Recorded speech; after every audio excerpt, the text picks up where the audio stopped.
Good morning प्यारे बच्चों। कल हमने हिंदी व्याकरण एवं रचना भाग 8 का पाठ 9 काल का अभ्यास क्या क्या गहना किया था। तो आज हम भाग 6 निम्नलिखित प्रश्नों के उत्तर लिखिए करेंगे। बेटे ध्यानपूर्वक सुनना, समझना और फिर इसको अपनी हिंदी व्याकरण की कॉपी में लिखना। तो आइए अब हम स्टार्ट करते हैं। पहला प्रश्न है, काल किसे कहते हैं? काल को कितने भागों में वर्गीकृत किया गया है?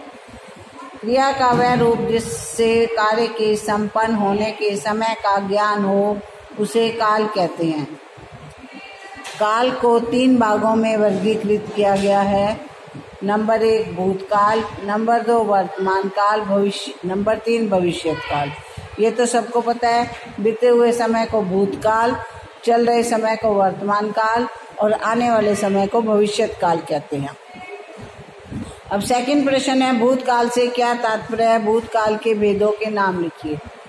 क्रिया के जिस रूप से कार्य के बीते हुए समय में संपन्न होने का बोध हो उसे भूतकाल कहते हैं। जैसे रेलगाड़ी जा चुकी थी। भूतकाल के 6 भेद हैं। नंबर 1 सामान्य भूतकाल, नंबर 2 आसन्न भूतकाल, नंबर 3 पूर्ण भूतकाल, नंबर 4 अपूर्ण भूतकाल, नंबर 5 संदिग्ध भूतकाल, नंबर 6 हेतुमंद भूतकाल। पूर्ण में पूरी तरह से काम समाप्त हो चुके होने का बोध होता है और अपूर्ण में अभी काम चल रहा है, समाप्त नहीं हुआ है। और संदिग्ध में डाउट होता है कि काम अभी पूरा हुआ है या नहीं। हेतुमंद भूतकाल में एक काम दूसरे काम पर निर्भर होता है। तीसरा प्रश्न है, पूर्ण व अपूर्ण भूतकाल में अंतर साधारण स्पष्ट कीजिए।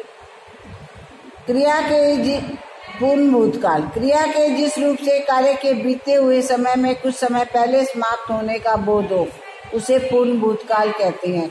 जैसे राधिका अपना कार्य समाप्त कर चुकी थी।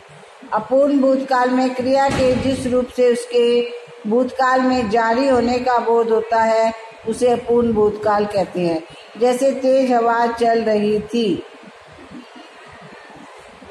अब चौथा है, वर्तमान काल किसे कहते हैं? वर्तमान काल के कितने भेद हैं? नाम लिखिए। क्रिया के जिस रूप से कार्य के वर्तमान समय में संपन्न होने का बोध हो उसे वर्तमान काल कहते हैं।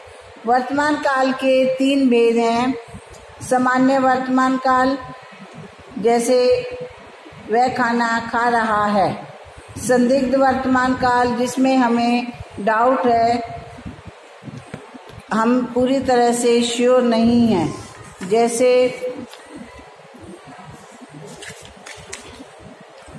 जहाँ क्रिया के द्वारा कार्य के वर्तमान समय में संपन्न होने का संदेह होता है, वैभव सो रहा होगा।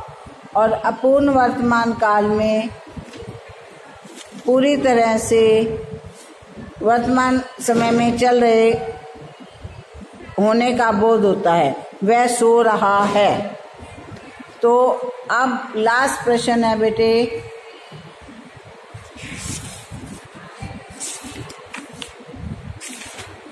अपूर्ण वर्तमान और संदिग्ध वर्तमान काल में अंतर स्पष्ट कीजिए। तो अभी मैंने तुम्हें थोड़ा सा हिंट दिया था, तो आइए अब हम डिटेल में करते हैं। अपूर्ण वर्तमान काल, जहाँ क्रिया के द्वारा उसके वर्तमान समय में चल रहे होने का बोध होता है, वहाँ अपूर्ण वर्तमान काल होता है। जैसे वह सो रहा है। और संदिग्ध वर्तमान काल में जहाँ क्रिया के द्वारा कार्य के वर्तमान समय में संपन्न होने में संदेह होता है, तो वहाँ संदिग्ध वर्तमान है। जैसे वैभव सो रहा होगा, इसमें हमें डाउट है। तो इस प्रकार हमारा पाठ काल समाप्त हुआ। आप इस प्रश्न उत्तर को अपनी हिंदी व्याकरण की कॉपी में लिखना। मेरे चैनल को सब्सक्राइब करना बेटा। मेरी वीडियो को लाइक करना। Thank you. Have a nice day.